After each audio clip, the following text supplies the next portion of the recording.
Ladies and gentlemen, this is Kim Greenhouse with It's Rainmaking Time.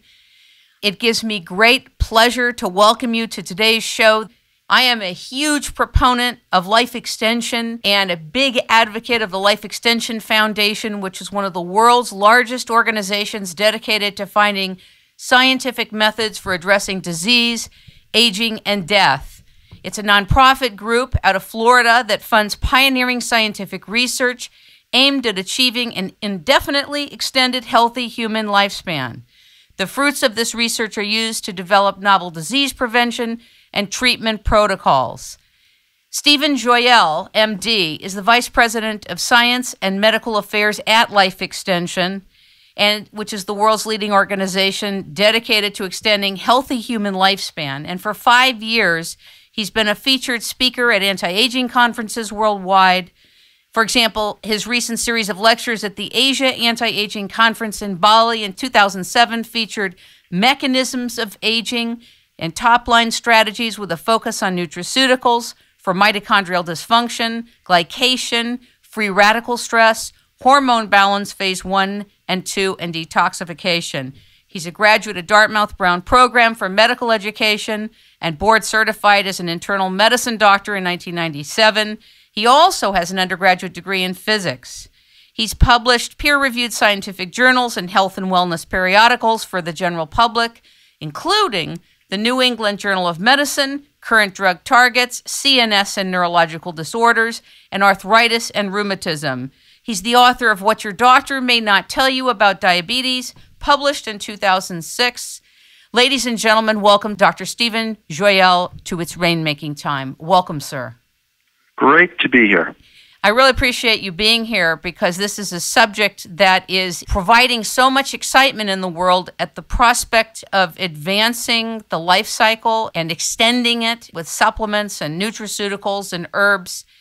And yet at the same time, I know that there are huge legal challenges with the FDA, challenges with new laws and regulations that are also in parallel running in contrast to the work you're doing. Share with us whatever's in your heart to talk about today about your work at the Life Extension Foundation and some of the exciting things you're finding and the challenging things you're going through. Well, I appreciate the opportunity to talk about our organization. Life Extension has been around for 30 years. In 2010, we'll be celebrating our 30th anniversary.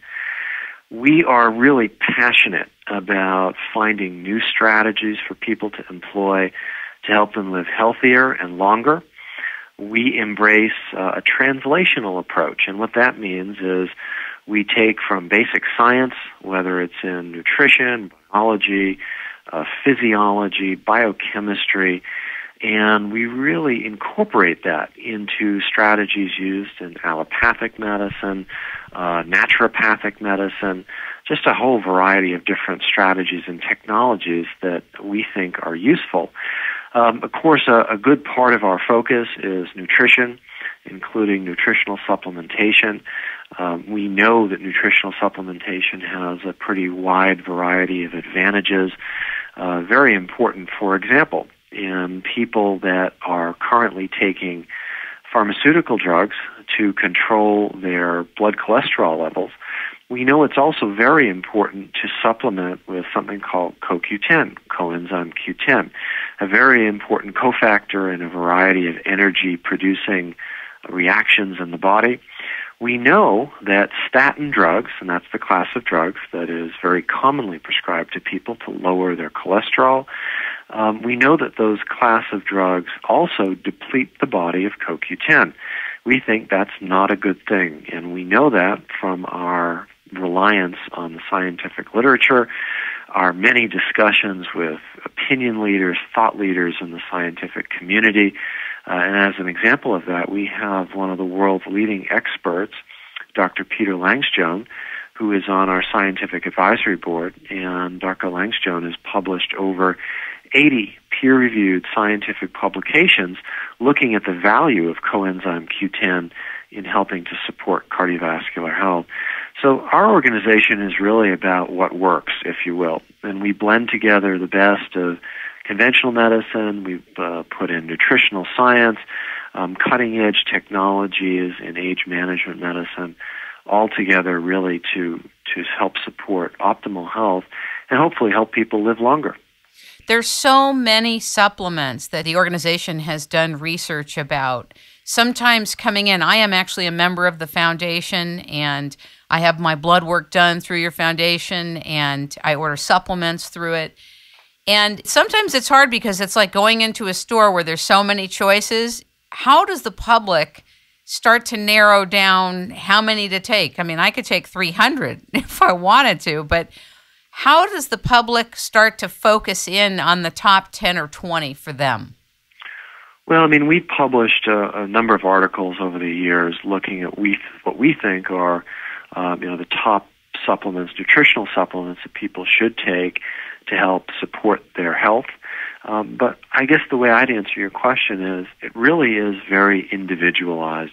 People have individual concerns, individual needs, and we also know that in the area of nutritional supplementation, there is a great deal of person-to-person variability in terms of how people respond, as well as their own biochemistry.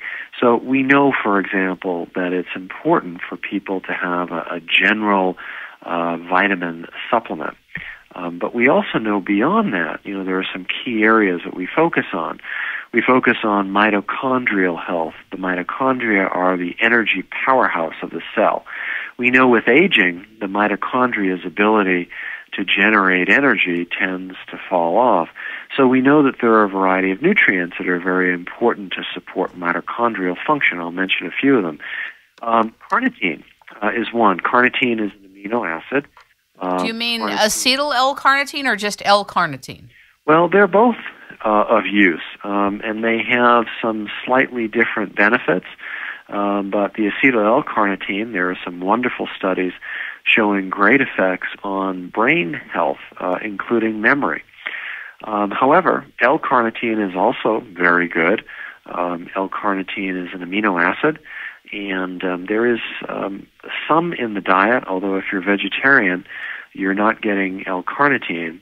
So if you are a vegetarian, supplementation with L-carnitine is very important. L-carnitine is important for cardiac function in particular.